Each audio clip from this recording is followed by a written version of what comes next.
বন্ধু বান্ধৱীসকল, আপোনালোকে এই দৃশ্যটো দেখাৰ পাছত খন্তেক সময়ৰ কাৰণে হ'লেও আপুনি আচৰিত হৈ পৰিব।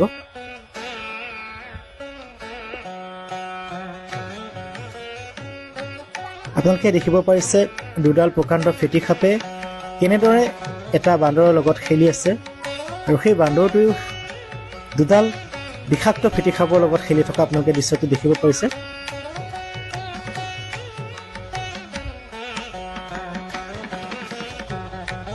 সঁচাকৈ বন্ধু বান্ধৱীসকল, ভগৱানৰ লীলা আপোনালোকে দেখিব পাইছে। প্ৰভু শ্ৰীৰাম আৰু মহাদেৱৰ এই লীলা দেখি সকলোৱে আচৰিত হৈ পৰিব।